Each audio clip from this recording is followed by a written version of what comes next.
Paz do Senhor, igreja. Você está feliz, irmãos? Glória a Deus. Agradeço a Deus, irmãos, primeiramente pela oportunidade que Ele tem nos dado. Agradeço também ao pastor Edivan pela confiança. E, queridos, nós vamos estar falando hoje sobre relacionamento. O tema da mensagem de hoje é cultivando relacionamento. Sabemos que relacionamento com pessoas não é nada fácil. Pessoas com mente diferente, costume diferente, cultura diferente.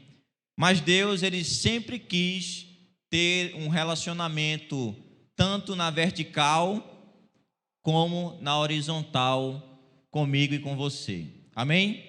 Abra sua Bíblia comigo no livro de Filipenses, capítulo 2, do 1 ao 11. Filipenses, capítulo 2, do verso 1 ao verso 11.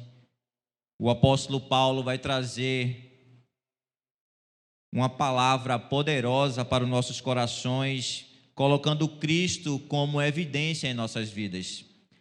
Como Cristo na sua humilhação, como Cristo na sua humildade, como Cristo na sua exaltação. Paulo, ele vai falar aos nossos corações dentro dessa mensagem, colocando Cristo como referência em nossas vidas, para podermos conseguir preservar uma amizade, para conseguir conciliar um relacionamento saudável dentro da sua casa, com a sua família, dentro do seu trabalho e principalmente dentro da igreja. Amém? Vamos ler. Se há, pois, alguma exortação em Cristo, alguma consolação de amor, alguma comunhão do Espírito, se há entranhados afetos e misericórdia, completai a minha alegria. De modo que penseis a mesma coisa, tenhais o mesmo amor, e sejam unidos de alma, tendo o mesmo sentimento. Nada façais por partidarismo ou vanglória, mas por humildade, considerando cada um o outro superior a si mesmo. Não tenha cada um em vista o que é propriamente seu, senão também cada qual que é dos outros. Tende em vós o mesmo sentimento que houve também em Cristo Jesus. Pois ele, subsistindo em forma de Deus, não julgou com usurpação ser igual a Deus. Antes, a si mesmo se esvaziou, assumindo forma de servo, tornando-se semelhante de homens e reconhecido em figura humana. A si mesmo se humilhou, tornando-se obediente até a morte, e morte de cruz. Pelo que também Deus o exaltou sobremaneira e lhe deu um nome que está acima de todo nome, para que o nome de Jesus se dobre todo joelho no céu e na terra e debaixo da terra, e toda língua confesse que Jesus Cristo é o Senhor, para a glória de Deus Pai. Amém, irmãos? Queridos, Paulo, ele vai estar escrevendo essa epístola para o povo de Filipe, aonde Paulo, nesse contexto desse texto, Paulo se encontra preso em Roma. Mas Paulo, ele começa o seu ministério na sua segunda viagem missionária. Nós vamos ver isso lá no capítulo de Atos, capítulo 16, o verso 11, onde Paulo, ele se encontra com Evódia e Lídia, e ali Paulo começa a implantar a igreja de Corinto, a igreja de Filipe, desculpe. E Paulo ali, ele começa a plantar a igreja de Filipe, e a igreja de Filipe é a sua coroa. A igreja de Filipe é a sua alegria. E Paulo, ele vai detectar, porque Paulo, ele é um pastor. E Paulo também, ele é um teólogo. E Paulo, ele não é um pastor de gabinete, refletindo a sua teologia em uma biblioteca simples, não. Paulo, ele é teólogo, ele é pastor, inspirado pelo Espírito Santo do Senhor. E Paulo, ele observa que a igreja de Filipe está passando por alguns problemas de relacionamento. Mas Paulo ama essa igreja, e essa igreja está com Paulo no tocante a dar e a receber, porque a igreja, ela cuidou de Paulo no momento que Paulo tanto precisava. Se não vejamos, no capítulo 4, vire só a página, no capítulo 4, no verso 15, Paulo vai dizer assim: e sabeis também vós, ó Filipenses, que no início do evangelho, quando parti da Macedônia, nenhuma igreja se associou comigo no tocante a dar, senão unicamente outros, porque até para Tessalônica mandaste não somente uma vez, mas duas, o bastante para as minhas necessidades. Então Paulo, ele está falando aqui que a igreja de Filipe ajudou Paulo nos momentos que Paulo mais precisava. Em outras palavras, essa igreja, ela tem uma característica diferente, ela tem uma característica missionária, ela tem visão missionária, ela ajuda os missionários, porque Paulo fala aqui que ele ajudou Paulo no tocante a dar e a receber, no momento que Paulo tanto precisou, quando saiu da Macedônia e foi para Tessalônica.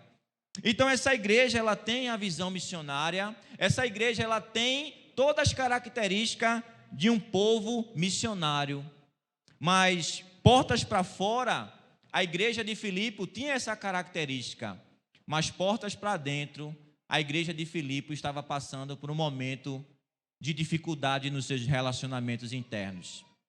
E como é que Paulo ele vai resolver isso?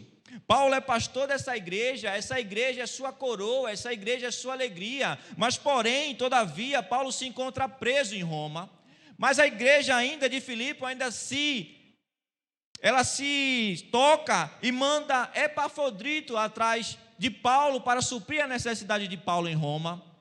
Nós vamos ver isso no capítulo 4 também, e Paulo se encontra nesse contexto preso, e Paulo, como é que Paulo resolve isso? A igreja precisando de um apoio, porque a igreja está no embate de relacionamento dentro da igreja. Chega um dado momento que os irmãos não estavam mais se entendendo dentro da igreja de Filipe, e ele também vai nos mostrar isso no capítulo 4, eu chamo a sua atenção para isso. No capítulo 4, no verso 2, ele diz assim: rogo a Evódia e rogo a Sítique, pensem concordemente no Senhor.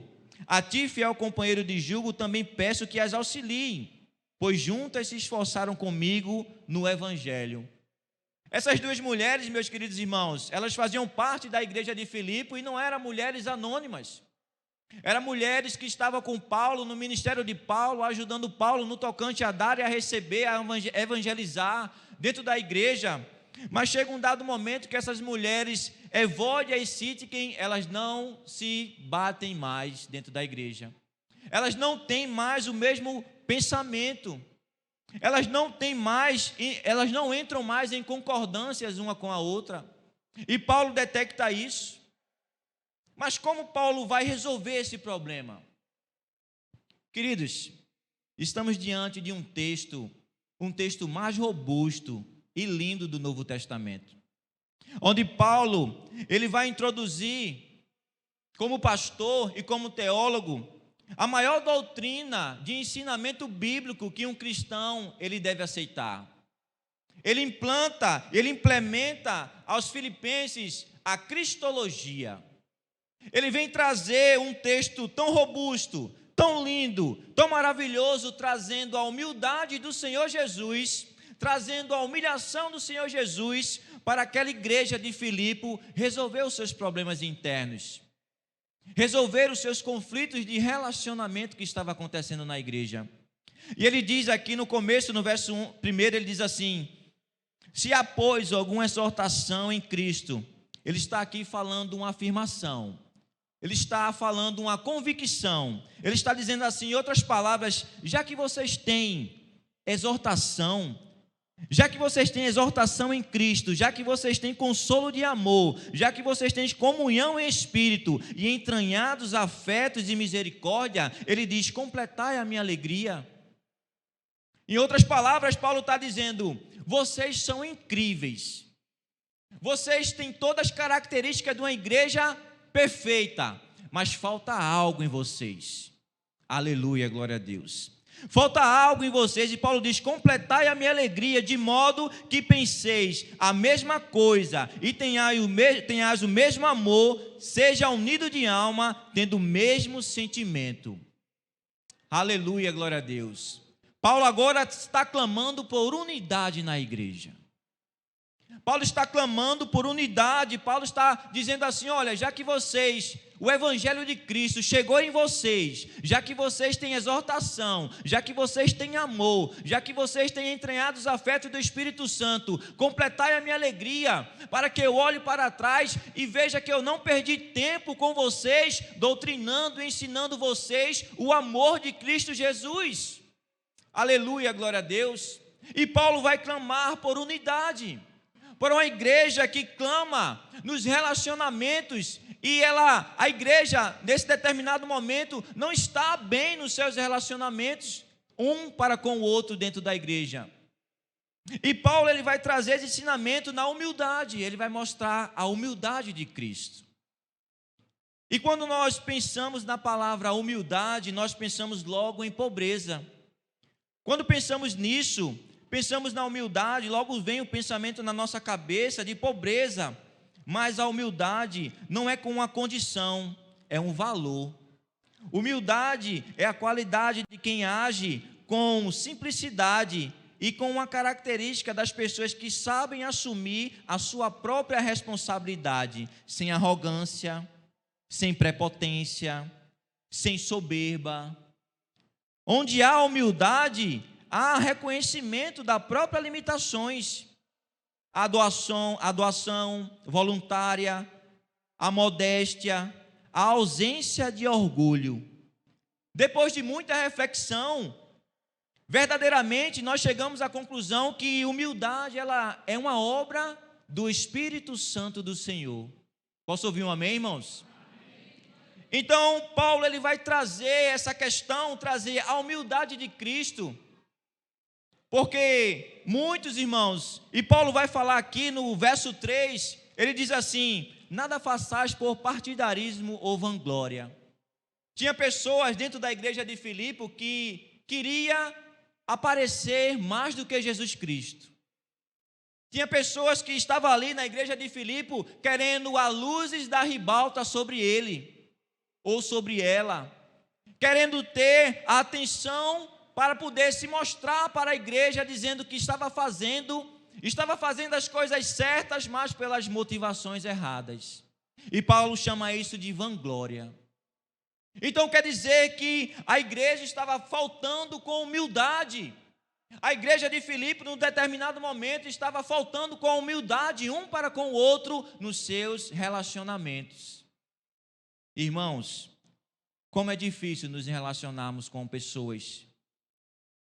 Como é difícil nós nos relacionarmos, termos transparência, amar um ao outro, dentro de um contexto e um mundo onde a gente vive totalmente individualista. Onde a gente liga a nossa televisão e nós vemos tudo ao contrário daquilo que Cristo nos ensina. Aonde nosso contexto de vida, a gente vê por aí que os outros, eles querem saber do seu próprio umbigo. Mas Paulo, ele vai trazer aqui essa reflexão nessa noite para a minha e para a tua vida, uma palavra de motivação, de amor, de cumplicidade, de transparência, onde você vai sair daqui diferente de como você chegou, referente aos seus relacionamentos, dentro da sua casa, no seu trabalho, dentro da igreja e principalmente com Deus. E Paulo, ele vai dizer aqui no verso 4: não tenha cada um em vista o que é propriamente seu, senão também cada qual que é do outro. Que difícil, irmãos, não ter em vista o que é propriamente nosso. Aonde tudo leva para que eu possa sempre estar fazendo mais por mim e menos pelos outros. Mesmo a gente sendo evangélico, sermos crentes, lavado e remido pelo sangue do Cordeiro, mas algo dentro de nós nos puxa para o egoísmo. Por quê? Porque dentro de nós existe um pecado enraizado, onde ele só pode ser tratado com um relacionamento, tanto na vertical como na horizontal. É isso que Cristo está trazendo para nós nessa noite, trazendo ele como referência, trazendo a humilhação, trazendo a humildade e trazendo a exortação dele para nossas vidas. Porque nós só vamos conseguir, irmãos, avançar nos nossos relacionamentos quando nós fomos tratados, cada um individualmente. Posso ouvir um amém? Tem algo, irmãos, que muitas vezes nós queremos que o outro mude, que aconteça na vida do outro, mas necessariamente algo tem que ser mudado imediatamente, é dentro do nosso interior, é dentro do nosso eu, é dentro do nosso orgulho, do nosso preconceito, do nosso olhar de crítica e de acusação. Porque eu não posso me relacionar com fulano, porque fulano é assim, porque ciclano é assim. Irmãos, nós estamos vivendo uma época onde estamos passando por uma pós-pandemia. Morreram não sei quantas mil pessoas há quase 2 anos atrás. E você já se perguntou ao Senhor, por que você está aqui vivo e com saúde? Porque Deus, Ele está dando a oportunidade para mim e para você crescermos e desenvolvermos nos nossos relacionamentos individuais, dentro da nossa casa, com o nosso cônjuge, com as nossas família, empresa, trabalho, funcionário e principalmente dentro da nossa igreja. Aleluia, glória a Deus.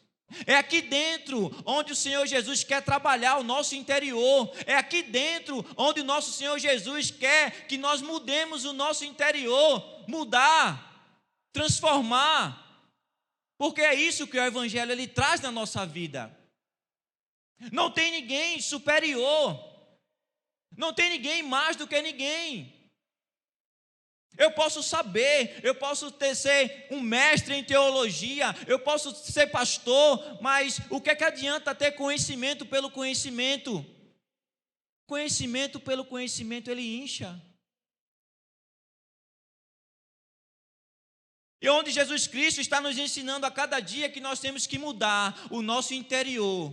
Nós temos que mudar o nosso ser. Tem algo dentro de mim, tem algo dentro de você que precisa ser mudado, e é imediatamente, meus queridos, porque Deus tem pressa, Jesus tem pressa que eu e você seja transformado pelo poder do Espírito Santo do Senhor. Aleluia, glória a Deus. Ele tem pressa, porque, irmãos, estamos prestes a viver um grande avivamento dentro da igreja. Estamos prestes a viver um grande avivamento nas CPI, sede, congregações, porque o ministério, o pastor, está cansavelmente, está todo dia meditando, ensinando, querendo mudar uma cultura que nós trazemos, uma cultura individualista, uma cultura que o outro é que tem que fazer, eu que tenho que ficar nos bastidores. Nós que estamos aí sendo líderes, cuidando um do outro, estamos percebendo que Deus, Ele está trazendo um grande avivamento para essa igreja. Aleluia, glória a Deus. Mas falta algo dentro de mim e de você. Mas falta algo dentro de nós. Falta essa mudança acontecer dentro de nós. Falta a gente tem que separar, a gente tem que tirar de dentro de nós esse orgulho que nos paralisa. Falta a gente olhar para dentro de nós mesmos e olhar e dizer: Senhor, arranca de mim tudo que não te agrada, arranca de mim tudo que me paralisa, arranca de mim tudo que não deixa eu me relacionar com o meu irmão. Aleluia, glória a Deus. Arranca de mim tudo que não deixa eu ser um bom pai, arranca de mim tudo que não deixa eu ser um bom marido. Arranca de mim tudo aquilo que não deixa eu crescer na tua obra, Senhor Deus. Me mostra, mas Deus, Jesus, está mostrando a mim e a você. Aleluia, glória a Deus. Só basta você entender o seu propósito de vida, irmão. Se você passou por essa pandemia, se você passou pela sombra da morte, é porque Deus, Ele quer te usar nessa geração. É porque Deus, Ele tem algo que você, e só você pode fazer. Eu não posso fazer por você, nem você pode fazer por mim, mas tem algo dentro de você, que Deus quer usar você do seu jeito, da sua maneira, do seu jeito que você é, simples, humilde, e é dessa forma. Se você pensa assim: Senhor, eu não sei fazer nada, eu sou limitado, eu não sei falar, eu não sei fazer algo dentro da igreja, eu quero dizer a você que você está de parabéns, você está convocado a fazer parte desse exército do Senhor. Aleluia, glória a Deus. Porque Ele chama, não os capacitados, Ele chama aqueles para capacitar. Aleluia, glória a Deus. Porque eu vou dizer uma coisa a você, meus irmãos: se fosse por mim, eu não estaria aqui em cima. Se fosse pelas minhas forças, eu não estaria aqui em cima.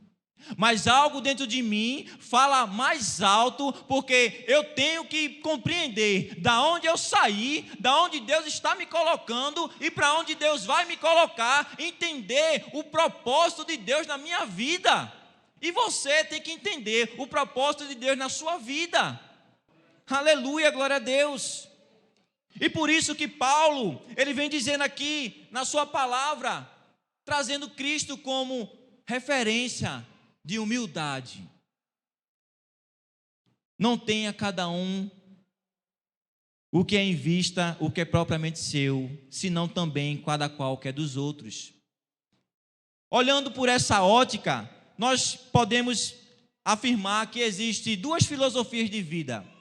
Uma está no capítulo 1 e o verso 21, onde Paulo vai dizer o seguinte: porquanto para mim o viver é Cristo e o morrer é lucro. Aleluia, glória a Deus. Porque quando eu entendo isso, que para mim o viver é Cristo e o morrer é lucro, eu estou entendendo que Cristo, Ele tem total liberdade para governar a minha vida, com felicidade, com amor, com transparência, com alegria, com plenitude. Para mim, o viver é Cristo e o morrer é lucro. Isso aí é um alicerce onde eu e vocês temos que estar firmados. Aleluia, glória a Deus. Mas também podemos viver em cima também de outra filosofia de vida. Está no capítulo 2 e o verso 21. Olha aí comigo. Ele diz assim: pois todos eles buscam o que é propriamente seu e não o que é de Cristo Jesus. Você pode estar dentro de uma ou dentro de outra filosofia. Mas Paulo, ele vai dizer que dentro desse contexto, nessa conjuntura, podemos afirmar que podemos fazer três filosofias de vida dentro dessa questão relacional, que é Cristo em primeiro lugar na nossa vida, o outro em segundo lugar na nossa vida e o eu em terceiro lugar na nossa vida. Em qual bandeiras você está nesse exato momento? Em qual bandeira você está nesse exato momento? Será que você está em cima dessa filosofia que para mim o viver é Cristo e o morrer é lucro? Ou você está em cima da segunda filosofia, pois eles buscam o que é propriamente seu e não o que é de Cristo Jesus? Quer ter sucesso no seu relacionamento, irmão? Quer resolver problemas de relacionamento dentro da sua casa, no seu trabalho, dentro da igreja? Coloque Cristo na frente de tudo. Coloque o outro. E por último é você, irmãos. Porque Paulo ele vai trazer esse texto maravilhoso para nos ensinar em todos os aspectos da nossa vida a como nos relacionarmos com as pessoas. E ele vai trazer Cristo como referência, e no verso 5 ele vai dizer: tende em vós o mesmo sentimento que houve também em Cristo Jesus. Se eu e você não tivermos esse sentimento que Cristo tem, nada vai dar certo. Nada vai dar certo. Temos que ter esse sentimento que houve também em Cristo Jesus, para que o nosso relacionamento com o outro, com o nosso irmão, com a nossa família, com nossos filhos, ele venha a dar certo. Sabe por quê, irmão? porque o nosso eu, ele fala mais alto em tudo em nossa vida. Quando nós estamos em casa, que a gente não está em comunhão com Cristo, e nós temos uma pequena desavença com o nosso cônjuge, o que é que vem na nossa mente? Revidar com a mesma moeda, pagar com o mesmo troco. Mas quando nós estamos com Cristo, quando temos o mesmo sentimento que houve também em Cristo Jesus, todos os nossos conceitos caem por terra. Aleluia, glória a Deus, porque nós olhamos para a vida que Cristo fez, nós olhamos para Cristo em toda a sua trajetória de amor, de cumplicidade, de harmonia. E aí vem um sentimento do Espírito Santo dentro de nós e diz: não, eu não posso fazer isso. E o que é que está acontecendo dentro de nós? É o Espírito Santo do Senhor tendo o mesmo sentimento que houve também em Cristo Jesus. Mas ele vai mais adiante, no verso 6 ele diz: pois ele, subsistindo em forma de Deus, não julgou com usurpação ser igual a Deus. E esse verso número 6, ele é magnífico. Quando ele diz assim: pois ele, subsistindo em forma de Deus, não julgou com usurpação ser igual a Deus. E pesquisando nesse texto, a palavra forma no grego, ela quer dizer morfê, ou esquema. Esquema é uma palavra que está mudando toda hora e todo instante. E é claro que no grego Paulo usa a palavra morfê, que quer dizer imutável. Ele não muda. E quando Paulo está falando aqui, ele subsistindo em forma de Deus, Jesus, ele era o próprio Deus. Aleluia, glória a Deus. E não julgou, irmão, com usurpação. Porque Jesus, ele tinha todo o direito de dizer: eu sou Cristo, o Filho do Deus vivo, tudo é meu, tudo é para a minha glória. Mas você não vê Cristo falar isso. Ele não usou com usurpação ser igual a Deus. E o que é usurpação? Usurpação é se colocar no lugar onde não é devidamente seu. Mas Cristo, ele tinha todo o direito, mas ele se abdicou dos seus direitos para ensinar a mim e a você que é o caminho, é a humildade, é a humilhação para podermos chegar a uma unidade perfeita de igreja. Aleluia, glória a Deus. E ele diz no 7, ele diz assim: antes a si mesmo se esvaziou. Você entende isso, irmãos? Antes de falarmos da esvaziação de Cristo, eu queria falar para vocês quem é Jesus. Antes de falar do esvaziamento de Cristo, vale a pena nós entendermos quem é o Cristo. Você já imaginou Cristo, o Todo-Poderoso, o dono do céu e da terra, onde os estudiosos falam que o planeta, ele tem a galáxia, ele tem 98 bilhões de anos-luz, onde se os cientistas passassem 1000 anos para descobrir o universo, eles não conseguiriam descobrir. Mas Jesus, ele conhece toda a galáxia e ele sabe o nome de todas elas e das estrelas, e ele chama ela pelo nome. Essa é a grandeza do Deus que você serve, do Jesus que você serve. Você imaginou? Jesus, ele é onisciente, ele é onipresente, ele é onipotente, ele é imutável, ele é eterno, ele é o dono de tudo. E mesmo assim, ele se esvazia, ele se abdica de todo o seu poder, de toda a sua glória, para encarnar, para vir através de um feto, um menino, nascido numa manjedoura. E ele vem, ele cresce, passando por aflições, passando por medo, sentindo o que eu e você sente, mas para ensinar a mim e a você que o caminho dos relacionamentos saudáveis, o caminho de uma perfeita comunhão com Cristo está na humildade dentro de mim e de você, meus queridos.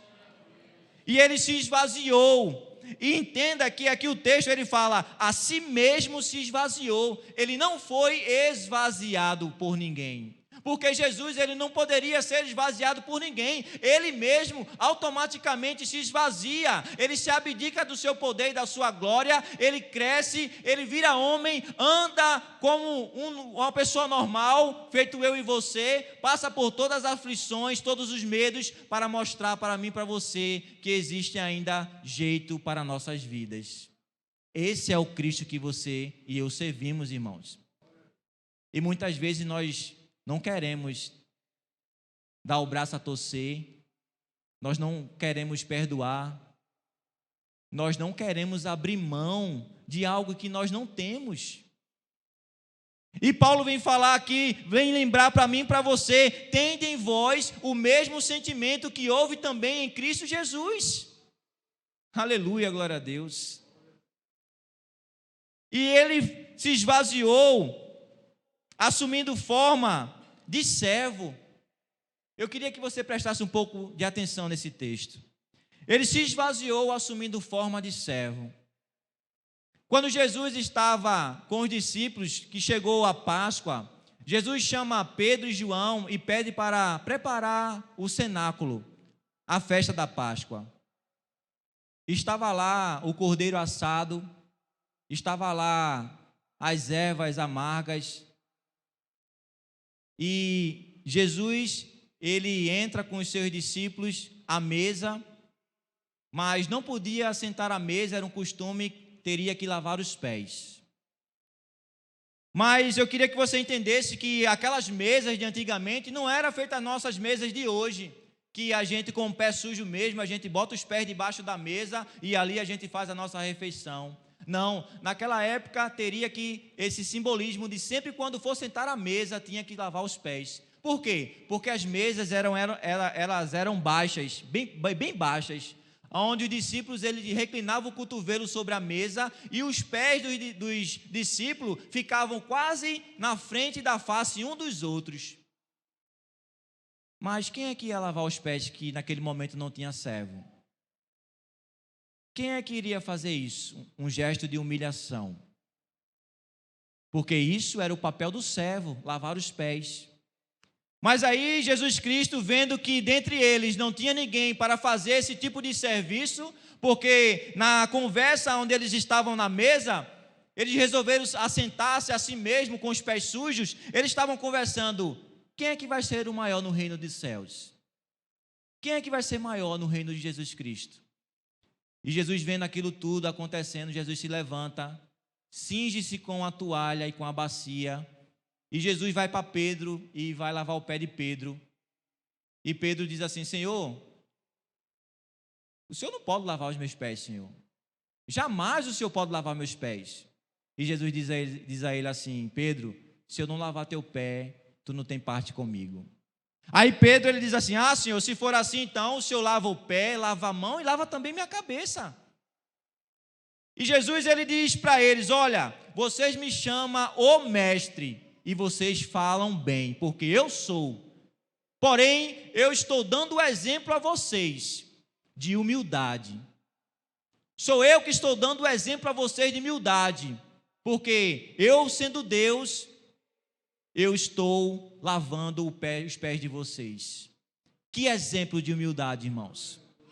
Jesus, ele se abdica de todo o seu poder, de toda a sua glória, e agora Jesus nos dá um ensinamento de ser servo, de lavar os pés, e muitas vezes eu e você não queremos ajudar o nosso irmão, não queremos abraçar o nosso irmão, não quer passar um minuto a escutar o que o irmão tem a dizer, um desabafo. Pode ser que agora, nesse exato momento, tenha alguém que está do seu lado, precisando só de um abraço, precisando só de um pouco de atenção. Mas nós não temos essa humildade de servo, muitas vezes, para compreender o nosso irmão. Aleluia, glória a Deus. E ele diz, a si mesmo se humilhou, tornando-se obediente até a morte e a morte de cruz. Entenda, Jesus dá um passo e se humilha. Jesus dá outro passo e se esvazia. Jesus dá outro passo e agora ele se humilha em morte e morte de cruz. E pasme, a morte de cruz naquela época em Roma era para os piores miseráveis daquela época. Para você ter ideia, um romano, ele nunca iria morrer morte de cruz. E Jesus sem culpa nenhuma, irmãos. Jesus sem dever nada. Ele entra naquela trilha como uma ovelha muda, sendo humilhado, sendo cuspido, sendo chicoteado, para pagar a minha e a sua transgressão, o meu e o seu pecado. E você vem dizer que não pode se relacionar com seu irmão, e você vem dizer que não pode perdoar o seu parceiro, a sua esposa, o seu esposo, e você vem dizer que não pode servir como um verdadeiro servo, como Jesus serviu lavando os pés do discípulo. Até que ponto você se humilhou? Até que ponto você se esvaziou? Porque com todo esse exemplo que Jesus vem trazendo para mim e para você, não é possível que você vai sair daqui nessa noite com o mesmo sentimento que você entrou aqui nessa noite. Talvez você esteja buscando o impossível na sua vida nessa noite. Mas deixa eu dizer uma coisa para você.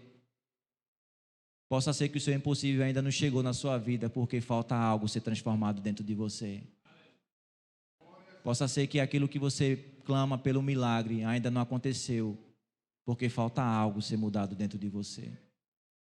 E Deus, Ele está pronto para poder derramar as bênçãos sem medida na tua vida. Mas existe algo dentro de nós que precisa ser mudado.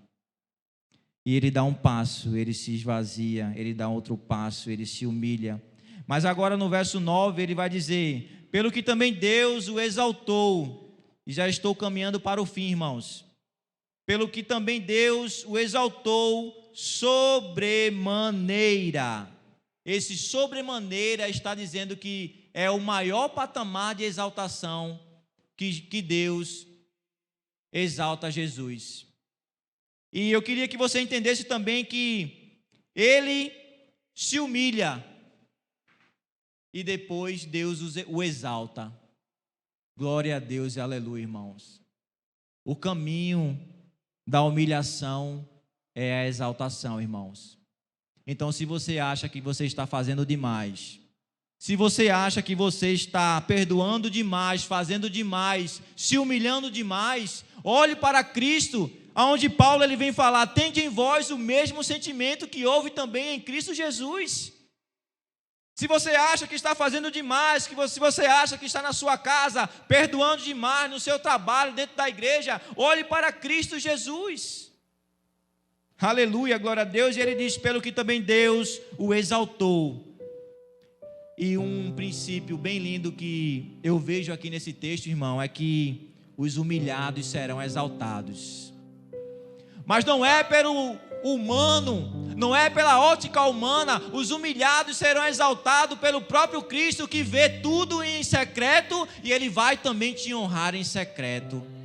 Aleluia, glória a Deus. Quantas vezes você chorou? Quantas vezes você se humilhou no seu quarto, dizendo: Senhor, quando é que isso vai acabar? E Jesus diz assim lá do alto: calma, filho, está chegando. Nada está sendo em vão, está chegando. Porque eu estou vendo a humilhação que você está passando, eu estou vendo as calúnias, eu estou vendo a defamação, mas tem calma, porque os humilhados serão exaltados. Aleluia, glória a Deus. E Deus o exaltou sobremaneira, que lhe deu um nome que está acima de todo nome, para que o nome de Jesus se dobre todo o joelho, no céu e na terra e debaixo da terra, e toda língua confesse que Jesus Cristo é o Senhor, para a glória de Deus Pai. Aleluia, glória a Deus. Há poder no nome de Jesus, irmãos. E entenda que Deus exaltou Jesus sobremaneira e lhe deu um nome que está acima de todo nome. É pelo nome do Senhor Jesus que hoje você e eu estamos aqui dentro da igreja dele. É pelo nome do Senhor Jesus que os cativos são libertos. É pelo nome do Senhor Jesus que demônios são expulsos. É pelo nome do Senhor Jesus que os cárceres são abertos e vidas são transformadas pelo poder do Espírito Santo do Senhor Jesus.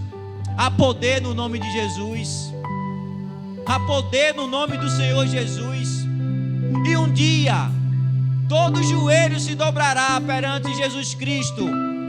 Todos aqueles que julgaram Ele, todos aqueles que bateram nele, aqueles que não acreditam em Jesus Cristo, os ateus, os idólatras, os feiticeiros, todos esses vão se curvar perante o Senhor Jesus, porque a palavra de Deus, ela não mente. E todo joelho ele vai se dobrar perante esse nome. Aleluia, glória a Deus. E ele finaliza dizendo: toda língua confesse que Jesus Cristo é o Senhor, para a glória de Deus Pai. E eu acho lindo esse último verso, porque Jesus, ele é exaltado pelo próprio Deus, mas no final ele entrega a glória, ele devolve a glória para Deus. Aleluia, glória a Deus, Senhor. É esse Deus que você serve, irmãos. É esse Jesus Cristo que você serve, queridos. É um Deus humilde, é um Deus poderoso, majestoso, o leão da tribo de Judá, a estrela da manhã, o príncipe de Davi. É esse Deus que você serve. Temos todas, irmãos, todas as ferramentas para nos relacionarmos com nossos irmãos, com nosso parente. Só basta eu e você querermos mudar essa cultura, esse olhar de crítica, de preconceito, e deixar Deus agir de forma extraordinária na sua vida.